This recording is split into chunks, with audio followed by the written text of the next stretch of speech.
Madam Deputy Speaker, the film is Groundhog Day. It sees Phil Connors go to a place where he wakes up every morning to the same DJ playing the same song. I've got you, babe, my Sonny and Cher. And so we have, with the Chancellor, a very similar situation. Groundhog Day, going round and round, destroying the economy, putting up taxes, losing our fiscal headroom, and round it goes.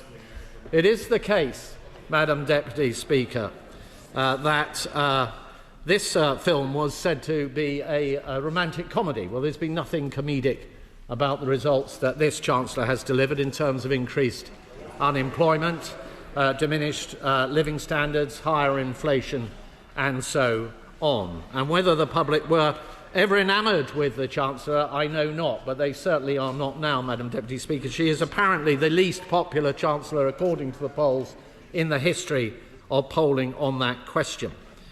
And the question becomes, Madam Deputy Speaker, in part, I'll give way to my right honourable friend. I'd like the introduction to the Shadow Chancellor's speech. Would a better film analogy perhaps be A Nightmare Before Christmas? I think that's absolutely true. I think that's absolutely fair, that point that my right honourable friend has just made. But let's look, Madam Deputy Speaker, at how we ended up at this sorry pass. We had a party which, in opposition, assured the British electorate they would not be putting up taxes left, right and centre. And when they got into power, what did they do within a few short months? They slapped taxes, £40 billion worth, on the British people, 25 billion of that by way of national insurance increases on business alone. And no surprise, of course, that destroyed employment and growth. They talked down the economy. They came up with this idea of this confected £22 billion black hole. And what an irony it was. What an irony it was. There may be chuntering from the front bench, but what an irony it was that it was at the behest of the government themselves that the OBR were invited to look into this claim and said, and I quote, that they would not legitimise that figure. But the damage was done. The animal spirits in the economy were extinguished. And of course they did something else, which socialists down the ages always do, is they borrowed and borrowed and borrowed and spent and spent and spent until they ran out of other people's money.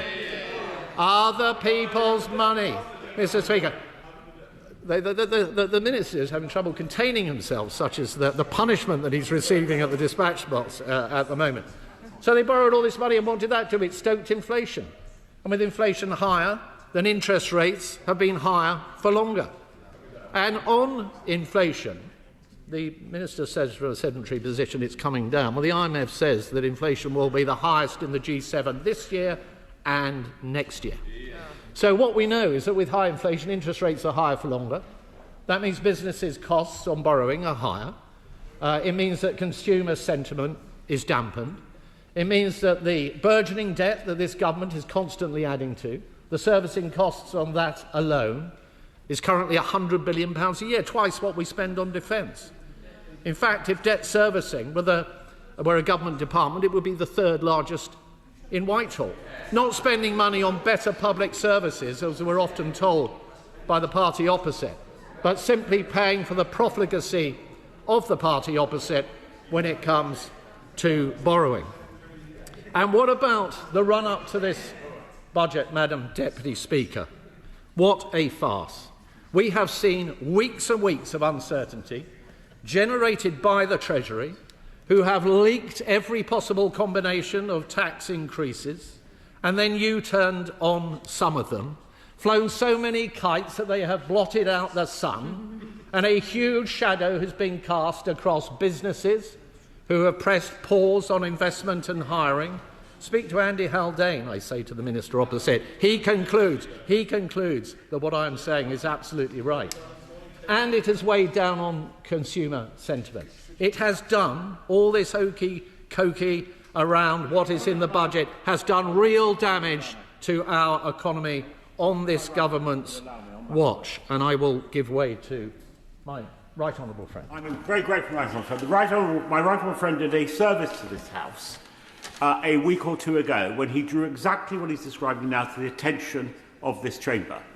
He told the government then that these leaks were not only doing damage in the way he's described to the economy, they were also a discourtesy to this House. Many times, Madam Deputy Speaker, you and Mr Speaker have said that announcements should be brought here first.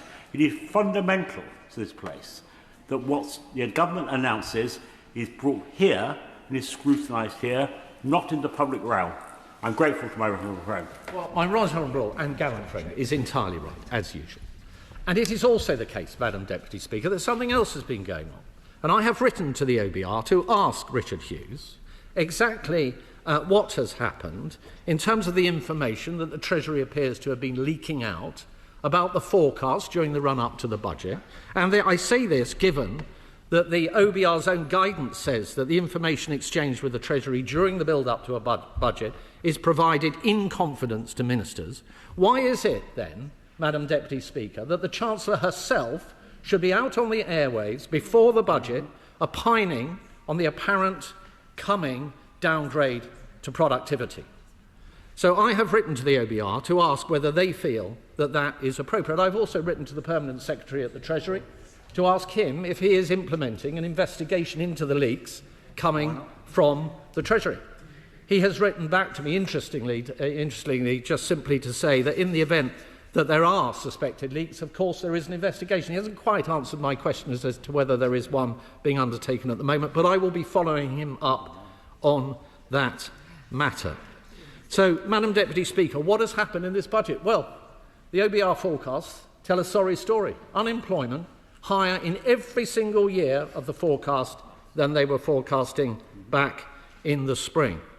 Inflation up. And we've seen the latest ONS figures on inflation, Madam Deputy Speaker. This is the party that talks about resolving poverty. A disgrace that food inflation in the last set of figures went up way above the headline rate from 4.5 to 4.9%. That is being borne by some of the most vulnerable and poorest in our society. And on growth, of course, the Chancellor speaks a good story. She says, well, growth has been forecast up compared to the spring in this year. But it's forecasted down, as the gentleman opposite will know, compared to the autumn of last year, when the OBR said that growth would be 2% in this year. It is now forecast to be 1.5%. And in every subsequent year after this year in the forecast, growth is lower than was forecast back at the time of the spring statement. That is a simple fact, and we'll come on to why that is the case. What has happened to borrowing? You'd have thought they'd have learnt the lesson that ever-increasing borrowing always leads to disaster, but no. There is 11 billion of additional borrowing, on average, every year of this forecast. And what has that done to living standards?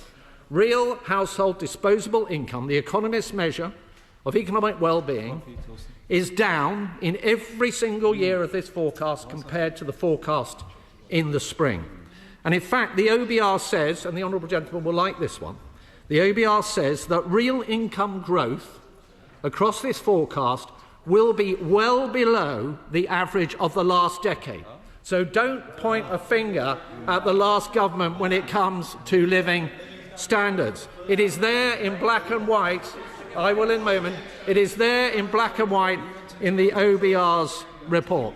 And the reason for this, Madam Deputy Speaker, £26 billion of additional taxation in 29-30, and as the honourable gentleman will know, an additional £12 billion of tax take, which has occurred because of fiscal drag, because those higher inflationary numbers in the forecast are dragging ever more people into paying ever more tax. And I will certainly give way to the honourable gentleman. Can I thank the Shadow Minister? While I am not churlish about the extra money that the Labour government has given to pensioners, the fact of the matter is it has pushed people more into the threshold, and it means that the pensioners will pay more tax than they've ever paid. So when it comes to helping people, unfortunately this government have given it in one hand and taken it away with the other. Does he agree?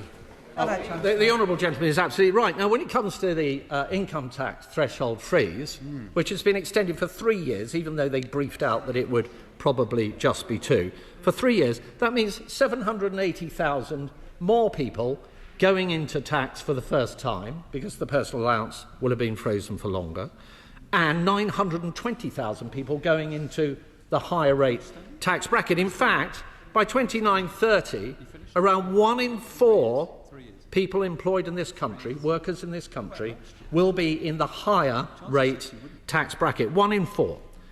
The IFS has said that that measure is a clear breach of the Labour Party manifesto.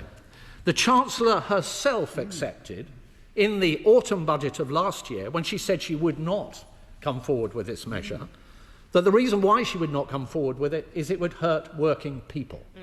It is very clear, and she repeated this yesterday, that this is a breach of the Labour Party manifesto. When it comes to young people, Madam Deputy Speaker, we hear that there will be a freeze to the student loan payment thresholds. We know that young people are already disproportionately impacted by the changes to national insurance, particularly the reduction in the threshold, which means that lower income earners, which includes younger people, will be disproportionately impacted by those tax changes. We know that the Employment Rights Bill, which is coming down the line, will make it far riskier to take younger people. No, be careful what you wish for. Be careful what you wish for. The party opposite speaks a lot about those who are not in employment, education or training, of which we have about 940,000. That legislation will do nothing to improve their life chances. It will make things worse. It will make it more risky to take those people on and employ them. The Honourable Lady has been very patient, and I will give way to her. Right, Honourable Gentleman, for giving way. He seems to care so much about those who are not in education, employment or training. So why then did he allow 88,000 young people to become NEETs? And is he proud that when he left office, almost 1 million young people were not in any form of employment, education or training? Is this not the worst kind of hypocrisy? Well, can I congratulate the Honourable Lady, firstly, of reading accurately from her telephone the whip circular question that has come out. We stand by our record. We stand by our record when we return. Absolutely. Absolutely. When we were in government, we were a job-creating machine. 4 million more jobs, 4 million more jobs under us than had been there before. When we left on the day of the general election, we had near record high level of employment, a near record low level of unemployment. Unemployment is now at a 5-year high. The gentleman shakes his head, but it happens to be true. So, Madam Deputy Speaker, one of the products or results of this budget for young people is there will be a continued lost generation of workers. And what about those who want to save, want to do the right thing, I will momentarily, who want to provide for their future in retirement? Should we not be encouraging them? Yeah. And what has this budget delivered on that front? Salary sacrifice, savaged. Savings tax, put up. The cash ISA, cut. We are punishing savers. And let me say, Madam Deputy Speaker, that under these measures we will see the reverberating effects of this for many generations and many years to come. I give way to my right honourable friend. I'm very grateful to the Shadow Chancellor for giving way. The sad fact is that youth unemployment, that's 16 to 24-year-olds, is at a staggering 15% at the moment. Yeah. So on top of the national insurance hikes and the raise to the minimum wage, employers are unlikely to want to consider taking young people on. And that could have the disastrous effect that people who graduate from universities or graduate from an apprentice will emerge from those having done a lot of work and not being able to get a proper job. My honourable friend is precisely right, and I've set out the iniquitous impacts of the national insurance threshold reduction on younger people, and also the impact that the Employment Rights Bill will have in increasing the risks of employing younger people. That is self-evident and obvious, and businesses are saying it over and over again. If you put an employer in a position where he is faced with a young person who has no career track record, and yet your legislation, or should I say the party opposite's legislation, is saying that the employee on day one can take the employer to a tribunal for unfair dismissal, a claim which may get clogged up for 2 years and which the lawyers advising the employer will probably conclude that the employer should give in and pay out even if the merits of the case do not warrant it. That is a recipe for higher youth unemployment. It is simple. It is basic economics. And look at the taxes that are being placed under this budget on rental income. Does the party opposite not realise that will lead to higher rents and fewer properties on the market? Does the party opposite not understand that if you tax the family home, you catch a lot of people, you catch the people who are maybe asset rich but are income poor? And I suppose the solution, Madam Deputy Speaker, will be to allow that liability to roll up and be paid on death. Yet another death tax at the hands of this government. Now, what is all this pain and taxation paying for? In large part, it is paying for more welfare. It is as simple as that. The two-child limit, scrapping the two-child cap, is a mistake.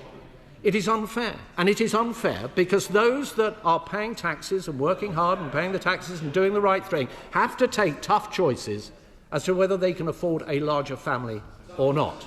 And it is quite right and proper that those who are on, I will in a moment, those who are on benefits should have to face similar choices as well. And I give way to the honourable gentleman. I'm sure the honourable gentleman's aware that both the majority of people impacted by this uplift and 2/3 of children in poverty actually have a parent in work. So this false dichotomy of those in work and out of work is simply incorrect. As a former DWP minister, you should know that. Well, I have already set out the fact that the ruinous taxation policy of this government, including in the budget just yesterday, is to load up taxes on people who are in work, many of them not high earners.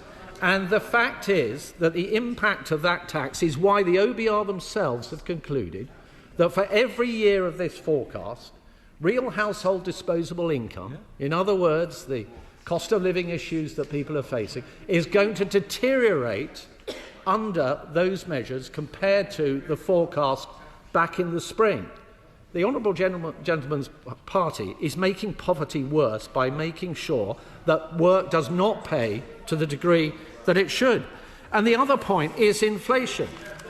The other point is inflation, Madam Deputy Speaker.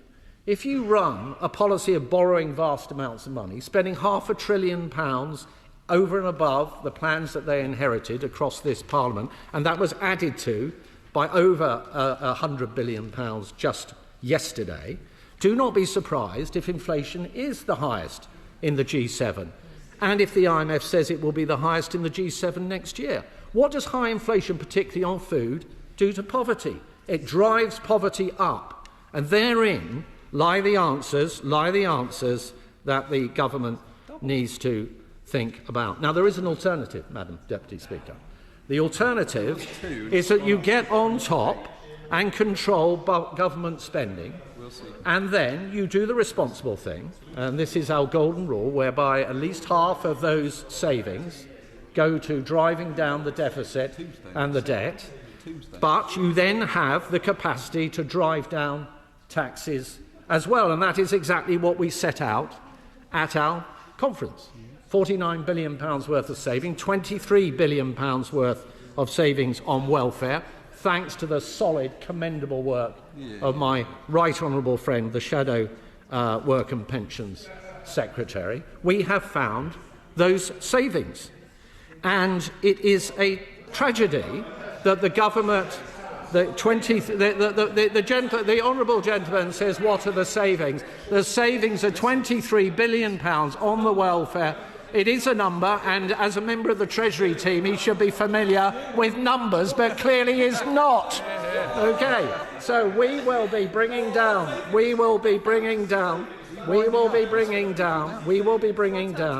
the welfare bill and the savings are clear. I would direct him to the Centre for Social Justice's paper, which makes it very clear. Well, it's rather better than the resolution stuff that he produced when he was in office, I have to say, which makes it very clear where by changing the gateways into longer-term sickness and health benefits, which we did when we were in office, which we did. If the honourable gentleman wants to stop jabbering and start listening, he might learn something, okay? He might actually learn something.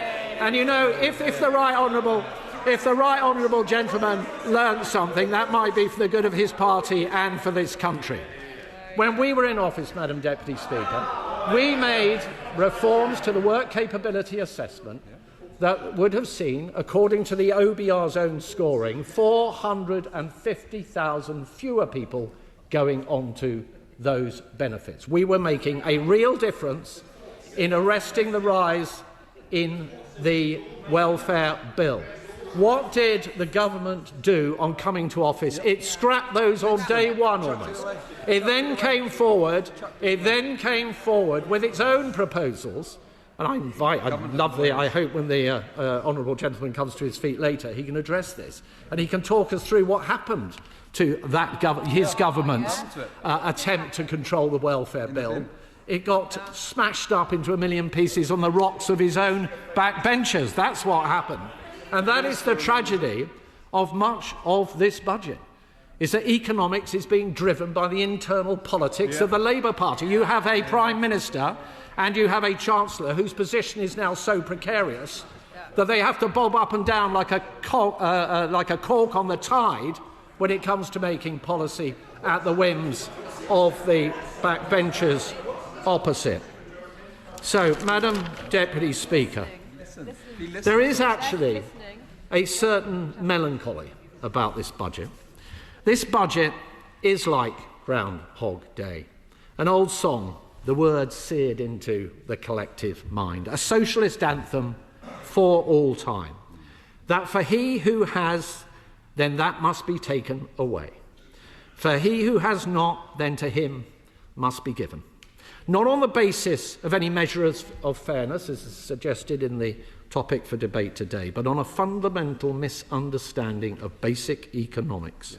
Economics is about resources, of course, but it is about incentives too. To he who has, I say, if you work hard, we applaud you, and we will incentivise you to work harder still, recognising your contribution to the common good. To the vulnerable, we say, we are there for you. But to others who have not, we say, here is not a handout, but the means for improvement. And Madam Deputy Speaker, for the socialist, distribution is all, and the means are never sufficiently willed. And the eternal lesson, and this is the lesson of this budget too, is that this path leads to all to be diminished. For an economy laden up with debt, with government spending spiralling still, with taxation touching skyward, will never burn bright. The whole will never grow. Not enough. It will languish. That is how the dreams of millions perish. Yesterday, the lingering flickers of hope died. Madam Deputy Speaker, the truth is undeniable. This budget is not a plan for growth, not a path to prosperity, and certainly not a vision for a stronger future. It is the latest chapter in a long cycle of wasted opportunities, higher taxes, weaker growth, rising inflation, and a generation of young people being left behind. Businesses are uncertain, families are struggling, and public confidence has been shaken by chaos, leaks, and broken promises. The British people deserve better. They deserve stability, competence, and economic leadership that restores confidence instead of eroding it. Madam Deputy Speaker, our country stands at a crossroads: continue down this failing path, or choose a future built on fairness, responsibility, and growth. The choice could not be clearer, nor the stakes higher. So I ask this House, how much longer must the British people endure a government trapped in its own economic Groundhog Day? If you found this analysis useful, don't forget to like, share, and subscribe, so you never miss our next political update.